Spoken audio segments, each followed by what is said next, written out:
Hola, buenas tardes, buenas noches, bueno, los que fueran. Bueno, para los chicos de quinto año, vamos a ver si hoy ponemos en claro el eje de historia mundial contándoles algo de el proceso que se inicia inmediatamente después de el final de la Segunda Guerra Mundial.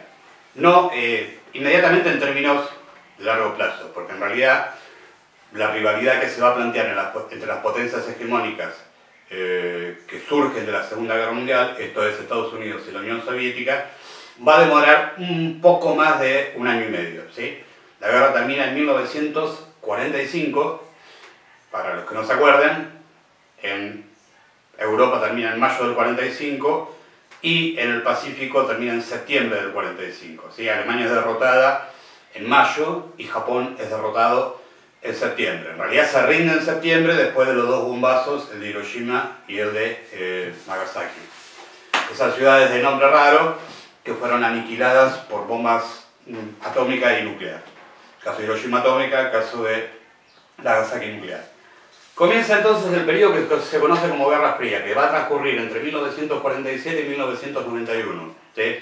1991 es el año en que desaparece la Unión de Repúblicas Socialistas Soviéticas. O sea, si hay un ganador de la Guerra Fría, va a ser el bloque capitalista liderado por Estados Unidos. Bueno, ¿por qué el concepto de Guerra Fría? Porque nunca hubo un enfrentamiento militar directo donde se enfrentaran tropas de Estados Unidos con tropas de la Unión Soviética. Pero sí fue una guerra, pero tuvo esta característica. Fue una guerra económica, política e ideológica, ¿sí? O sea, se disputaban los sentidos del mundo.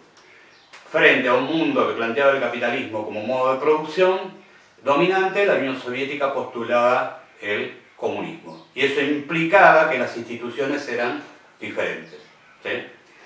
En general, en la Unión Soviética y en los países que después van a ser satélites de la Unión Soviética, por ejemplo, no va a haber, no son sistemas pluripartidarios, son sistemas de partido único, ¿sí?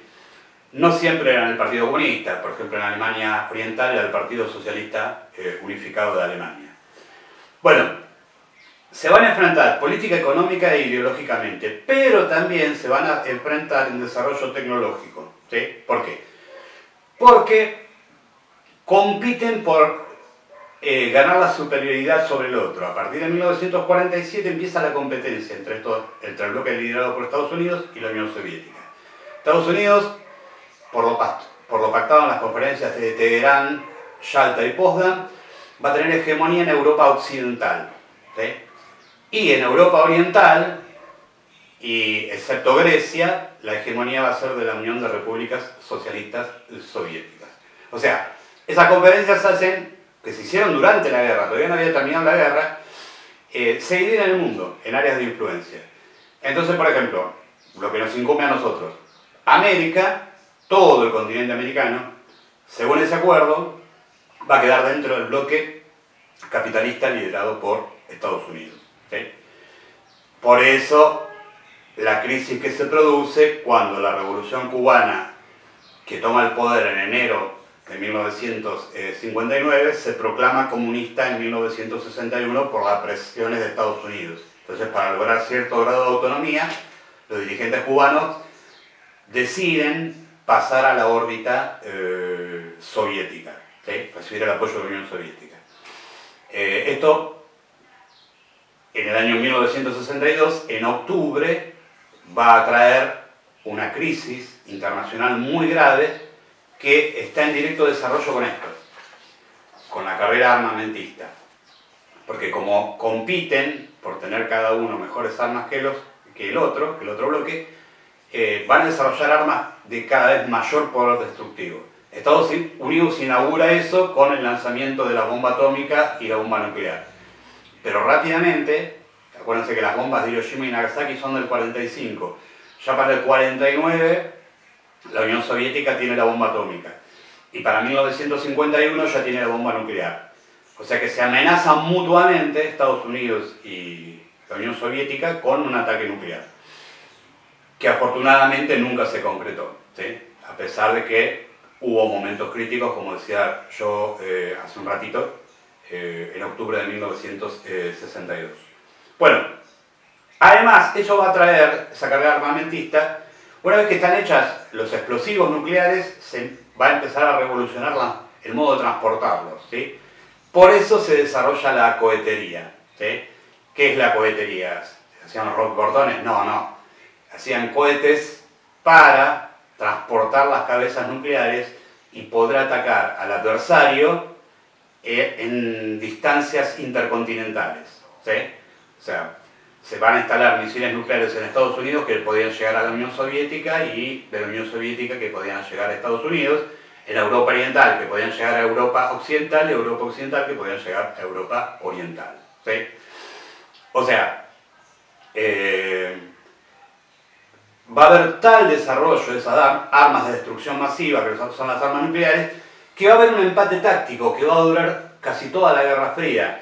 ¿Qué quiere decir empate táctico?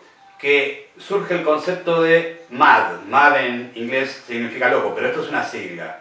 Traducida significa destrucción, aniquilación mutua asegurada. O sea que se llegó a tal grado de desarrollo de las armas nucleares que ni la Unión Soviética, ni Estados Unidos, ni sus aliados podían ganar la guerra. ¿Por qué? Porque la guerra nuclear no la gana nadie, en realidad la pierden todos, ¿sí? O sea, se pueden aniquilar mutuamente. Si se levantaron bien, se calculaban en el año 80, porque hoy hay más países que tienen armas nucleares, aparte de Estados Unidos o la Unión Soviética no existe más, pero la Federación Rusa tiene armas nucleares. En los años 80, en plena etapa de la Segunda Guerra Fría, que surge más o menos en los 80, se calculó que el armamento nuclear disponible en el año 84 podía hacer volar 20 veces el planeta. No una vez, 20 veces. Obviamente, después hubo acuerdos de desarme, pero también surgieron nuevas potencias que tienen armas nucleares y que no necesariamente se sabe cuál es su capacidad destructiva. Estados Unidos tiene armas nucleares, Francia tiene armas nucleares, Gran Bretaña tiene armas nucleares, China obviamente tiene armas nucleares, Israel tiene armas nucleares, la India tiene armas nucleares, Pakistán tiene armas nucleares, la Federación Rusa obviamente tiene armas nucleares y alguna otra república de la ex Unión Soviética que también tiene armas nucleares. Digo, para tenerlo en cuenta. Bueno, bien, en ese marco de la Guerra Fría van a aparecer muchos cambios políticos, ¿sí? Los más importantes van a tener que ver con la descolonización de los países que habían sido dominios coloniales, valga la redundancia, de las potencias centrales, de Francia, de Gran Bretaña, de España y de Portugal. O sea que se produce un proceso de descolonización en Asia y en África, ¿sí?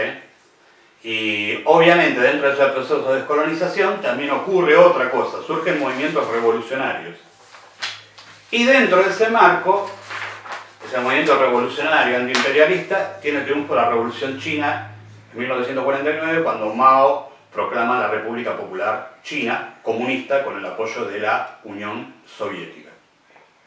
Pero en 1950 ya va a haber un conflicto dentro del marco de la Guerra Fría, que es la guerra de Corea. Después va a venir la guerra de Indochina y, más allá de todas las guerras, también hay novedades. Bueno, la independencia de la India en 1947, la creación del Estado de Israel en 1948. Todos estos procesos de descolonización hay que entenderlos dentro del enfrentamiento entre Estados Unidos y la Unión Soviética. Ellos no se van a enfrentar directamente, pero van a aportar armas, asesores militares, etcétera, etcétera, para que los gobiernos nuevos que surjan de los países que aparecen con el movimiento independentista sean o para la Unión Soviética comunistas o para los intereses de Estados Unidos capitalistas. Esto va a quedar claro en la guerra de la ex Indochina francesa, en la guerra de Vietnam, a partir de 1965. Pero eso lo vamos a ver en otro capítulo.